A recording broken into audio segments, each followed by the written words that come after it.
Hi കൂട്ടുകാരെ, ഞാനിന്നൊരു പരിപ്പ് വട ഉണ്ടാക്കാൻ പോവുകയാണ്. ഇവിടെ അതിനുവേണ്ടി പരിപ്പ് വട മിക്സിയിലിട്ട് കറക്കി വെച്ചിരിക്കുന്നതായി കാണിക്കാം.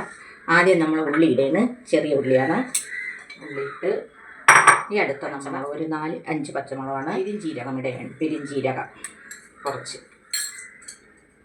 കറി മസാല, അതിലേക്ക് ഇഞ്ചി ഇട്ടു. അടുത്ത നമുക്ക് ആവശ്യത്തിന് ഇടാം, ഈ പരിപ്പിനനുസരിച്ച് അതാ കുറച്ചിടേണ്. ഉള്ളവർക്ക് കൂട്ടിയിടാം. പച്ചപ്പൊടിയും കൂടി ഇട്ട് കുറച്ച്. അടുത്തത് കരിവേപ്പില, കുറച്ച് വെളുത്തുള്ളി ഒന്ന് ചതച്ചതാണ്, തൊലിയോടെ ചതച്ചതാണ്, കുറച്ച് കായം.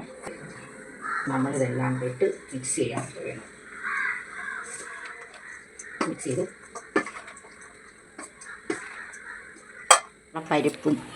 പരിപ്പ് വടയ്ക്കുള്ളതെല്ലാം മിക്സ് ചെയ്ത് ഇതാ റെഡി ആക്കിയിട്ടുണ്ട്. ഞാൻ ഇടാൻ പോവുകയാണ്.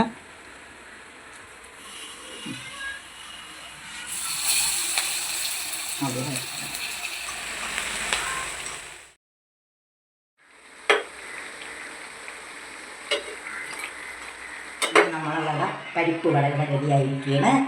എല്ലാവരും പരിപ്പ് വട ഉണ്ടാക്കണം, ട്രൈ ചെയ്ത് നോക്കണം. 1/2 കിലോ പരിപ്പിലാണ് നമ്മൾ ഇതിന് കുറച്ചുകൂടെ ഉണ്ട് ഇത്രയും വട ഉണ്ടാക്കിയത്. എല്ലാവരും ട്രൈ ചെയ്യണം. ഓക്കേ.